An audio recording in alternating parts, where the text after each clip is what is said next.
Então hoje o Senhor está nos falando, queridos irmãos, vamos ouvir o que o Senhor está falando para você. Não é o que o Senhor está falando para o outro. Eu creio que Deus tem uma palavra muito específica para você nesta conferência.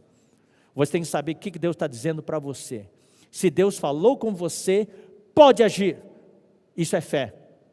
Você vai andar sobre as águas. Um milagre vai acontecer na sua vida. Isso é fé. Então, a fé é nós crermos e agirmos sobre a palavra do Senhor. Tá? Então, isso é muito importante. Voltemos agora, queridos irmãos, a essa questão da perseverança, né? Então, nós vimos naquele slide que a perseverança, por um lado, é sustentada pela esperança que está à nossa frente, sobre a vinda do Senhor. Por outro lado, a perseverança é acompanhada pela fé, que vem da palavra, que alimenta. É pela palavra, irmãos, eu vou dizer para vocês, queridos irmãos, é pela palavra que eu tenho perseverança. A palavra me alimenta a minha fé. Eu tenho forças para ir para frente. Quantas vezes eu pensei já em desistir, mas quando vem a palavra, eu me levanto de novo, eu refaço minhas forças, e eu avanço rumo ao que está à minha frente, a esperança que está à minha frente. E esse par, queridos irmãos, perseverança e fé e perseverança, é para nós podermos fazer frente às perseguições e tribulações. Nas tribulações e nas perseguições, nós precisamos de perseverança e fé. Vamos falar um pouquinho sobre as perseguições. Você pode dizer, mas eu sou cristão, eu creio no Senhor, Deus devia me guardar, não passar por perseguições. Irmãos, esse é o nosso conceito humano. Muitas vezes, hoje, entre os cristãos se prega a mensagem da prosperidade, o evangelho da prosperidade. Uma vez que você creu no Senhor, todos os seus problemas se acabaram.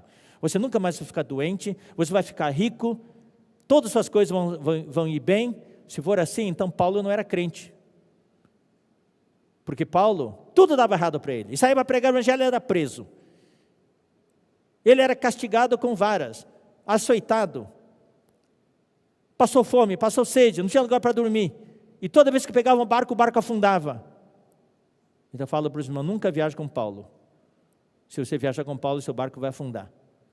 Então, e uma vez ele se salvou do naufrágio com todos os que estavam a bordo, daí foram para uma ilha, daí ele foi pegar uns gravetos para fazer uma fogueira.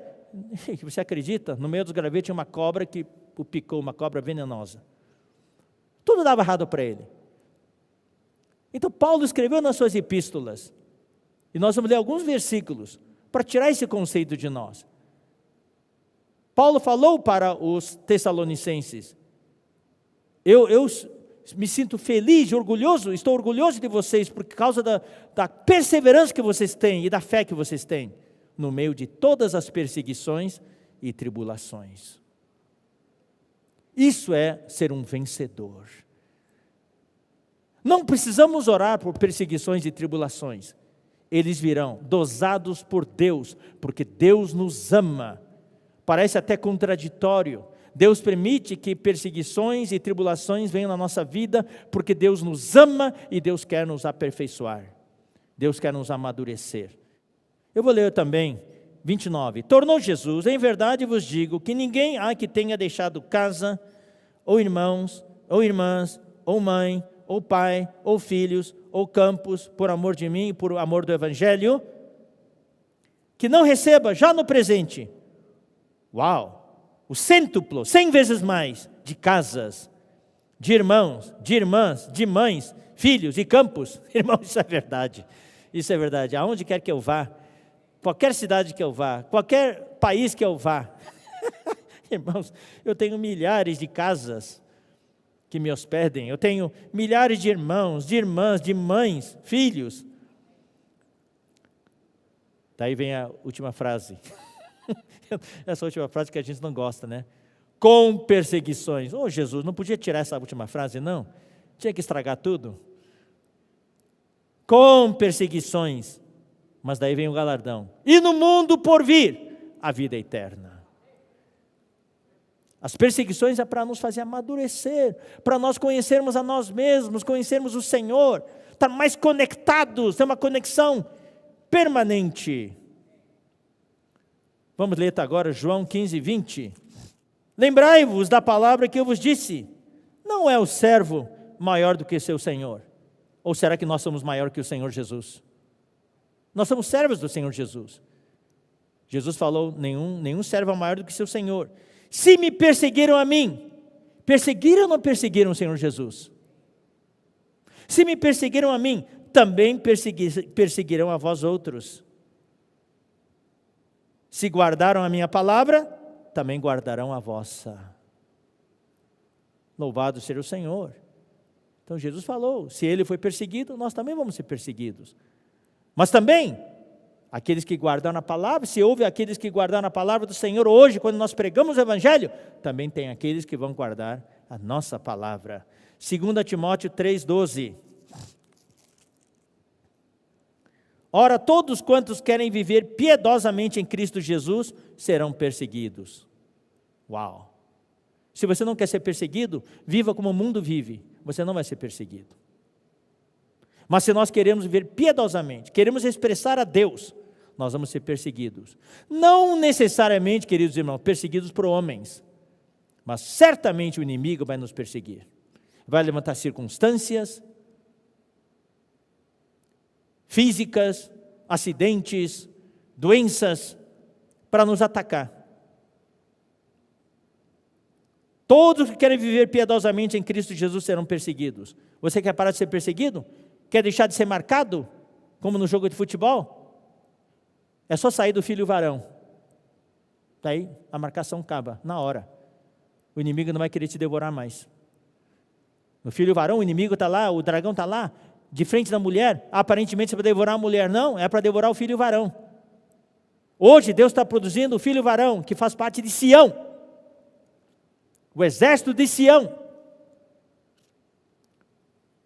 E o inimigo não vai dar trégua para você. Eu falei, logo nas primeiras mensagens, se hoje você e eu estamos sendo marcados, hoje você e eu estamos sofrendo perseguições, tribulações, por um lado a gente fica bastante ansioso, preocupado, mas por outro lado é um bom sinal de que nós estamos no caminho certo, nós já estamos dentro do filho varão, porque o inimigo não está dando trégua para nós. Agora, se o inimigo está deixando você em paz, não se incomoda com você, deixa você tranquilo, está tudo bem com você, tudo tranquilo, eu me preocuparia.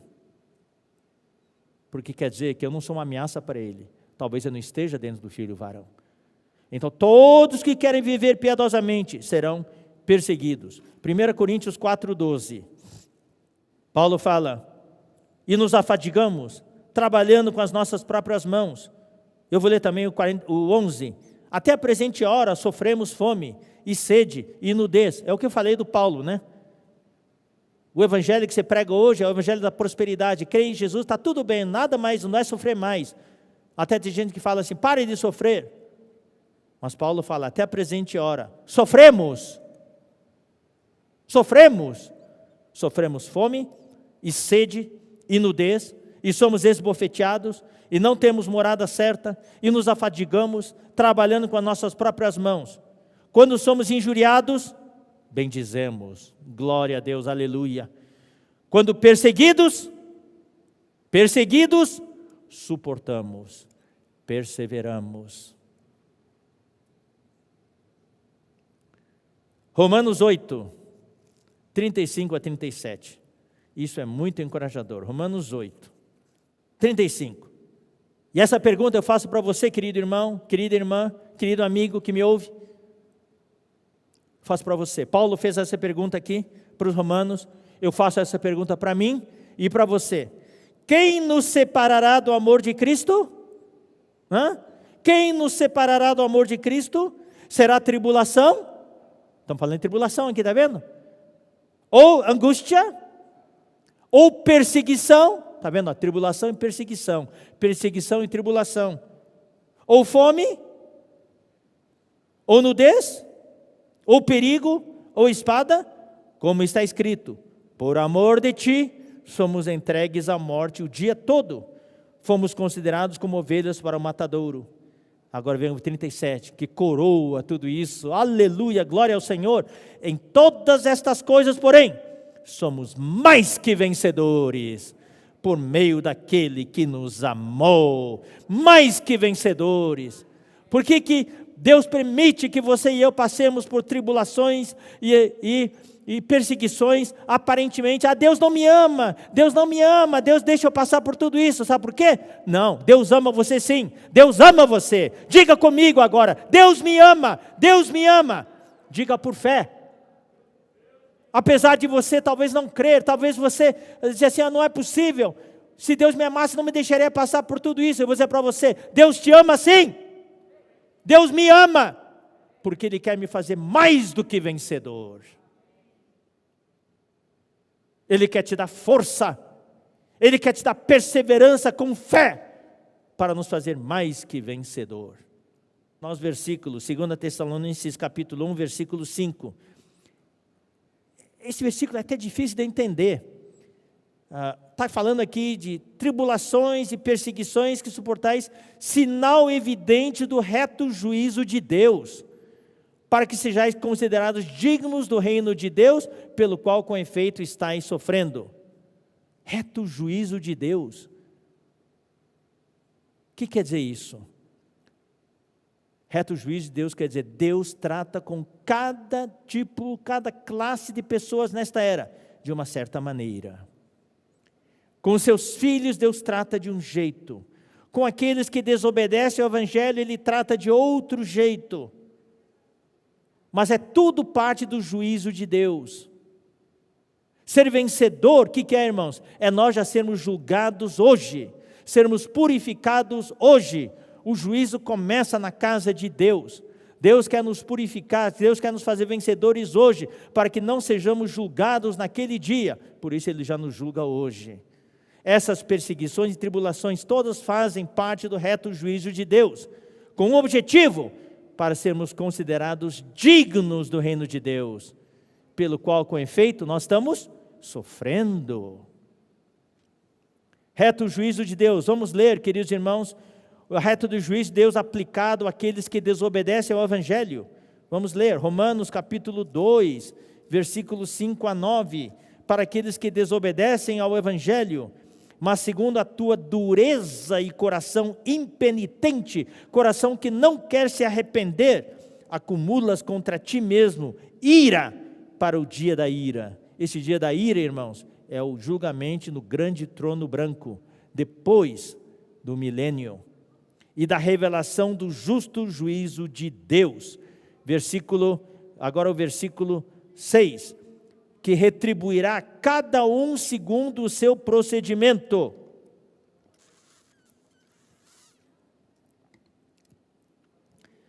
Sete, ele intercala aqui, entre os que creem, entre os que não creem. E vida eterna aos que, perseverando em fazer o bem, procuram glória, honra e incorruptibilidade. Mas ira e indignação aos facciosos, que desobedecem à verdade e obedecem à injustiça. 9. Tribulação e angústia virão sobre a alma de qualquer homem que faz o mal, ao judeu primeiro e também ao grego. Isso é com relação ao juízo vindouro, tá? Então é o reto juízo de Deus. Vamos ler agora Apocalipse capítulo 20. Esse é o juízo final. Juízo final no Supremo Tribunal Divino. Capítulo 20, versículo 11. Vi um grande trono branco, e aquele que nele se assenta, de cuja presença fugiram a terra e o céu. A aparência era tão assustadora, que até a terra e o céu fugiram do grande trono branco, e não se achou lugar para eles. Vi também os mortos, esse é o julgamento dos mortos, os grandes e os pequenos, todos incrédulos, tá? Porque os crentes já terão sido julgados nas nuvens, antes do milênio, depois da grande tribulação, mas aqui é depois do milênio, aqui só são os mortos incrédulos. Isso aqui não tem nada a ver com a gente, é para aqueles que desobedecem ao Evangelho. Vi também os mortos, os grandes e os pequenos, postos em pé diante do trono. Então se abriram livros. Ainda outro livro, o livro da vida, foi aberto. E os mortos foram julgados, segundo as suas obras, conforme que se achava escrito nos livros. Vai ter um monte de obras. Por quê? Porque eles não creram no Senhor Jesus, e as obras que eles fizeram não foram lavadas pelo sangue do Senhor. Irmãos queridos, nós não vamos estar nesse tribunal, nesse grande trono branco, porque todas as nossas obras foram lavadas, obras pecaminosas foram lavadas pelo sangue de Cristo. Ele já nos perdoou todos os pecados e nos purificou de toda injustiça. Por isso que é importante todos os dias nós confessarmos nossos pecados. Se confessarmos nossos pecados, Ele é fiel e justo para nos perdoar os pecados e nos limpar, purificar, lavar de toda injustiça. Mas ali haverá muitos livros com as obras desses mortos. Deu o mar os mortos que nele estavam. Esses são os demônios que vão aparecer também, vão ser julgados. A morte e o além, o Hades, vai aparecer também, vai ser julgado. Entregaram os mortos que neles havia. Os incrédulos, o rico e o Lázaro, aquele rico também vai aparecer aqui. E foram julgados um por um segundo as suas obras. Então a morte e o inferno aqui é o Hades, foram lançados para dentro do lago de fogo. O Hades era algo provisório, já que agora todos já saíram de lá, Deus não tem mais uso para o Hades, vai jogar o Hades no lago de fogo. Esta é a segunda morte, o lago de fogo. E se alguém não foi achado inscrito no livro da vida, esse foi lançado para dentro do lago de fogo. Por que isso não tem nada a ver com a gente? Porque o teu nome e meu nome estão escritos no livro da vida. Louvado seja o Senhor. O nome dessas pessoas não está escrito no livro da vida, mas Deus é justo, então Ele tem que fazer o julgamento pro forma. Mas todos nós, nossos nomes estão inscritos no livro da vida. Tá, então isso aqui, irmãos, é o reto juízo de Deus para os incrédulos. Então o versículo 5 fala: sinal evidente do reto juízo de Deus, para que sejais considerados dignos do reino de Deus, pelo qual com efeito estáis sofrendo. Dignos do reino de Deus. Para isso vamos ler também 1 Tessalonicenses capítulo 2, versículo 12. Nós já falamos sobre isso anteriormente. Paulo fala que eles, como apóstolos, eram como pai a seus filhos, exortando, consolando e admoestando, para que os tessalonicenses pudessem viver por modo digno de Deus, que os chama para o seu reino e glória. Viverdes, andardes de modo digno de Deus. Agora, Atos 14, 22. Nós também lemos esse versículo anteriormente, mas precisamos ler novamente nesse contexto. O versículo 5 de 2 Tessalonicenses capítulo 1 fala: para que sejamos considerados dignos do reino de Deus. Considerados dignos do reino de Deus. Ou seja, considerados dignos para entrar no reino de Deus. Então, em Atos 14, 22, fala quais são as condições. Como nós somos considerados dignos? Fortalecendo almas dos discípulos, exortando-os a permanecer firmes na fé, mostrando que, através de muitas tribulações, nos importa entrar no reino de Deus. Eu vou ler com uma ordem um pouco diferente para entender melhor. Mostrando que é necessário que passemos por muitas tribulações para entrar no reino de Deus. Todos querem, como foi cantado hoje à noite, muitos querem o reino, poucos o sofrer. Todos querem entrar no reino, mas ninguém quer sofrer. Todos querem passar de ano, no final do ano, mas ninguém quer estudar. Todos querem ganhar bastante dinheiro, mas ninguém quer trabalhar. Será que é assim? Não é. A Bíblia fala claramente que para entrar no reino de Deus, o caminho é apertado e a porta é estreita. Não tem atalho. É pelo vale da sombra da morte. Nós teremos de passar por sofrimentos. Não precisamos orar por sofrimentos. Não precisamos pedir por sofrimentos. Mas Deus vai mandar os sofrimentos na dose certa para nos transformar e para nos fazer amadurecer. Todos querem entrar no reino.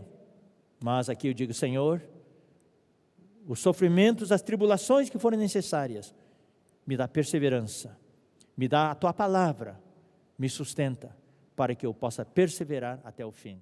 Romanos 8.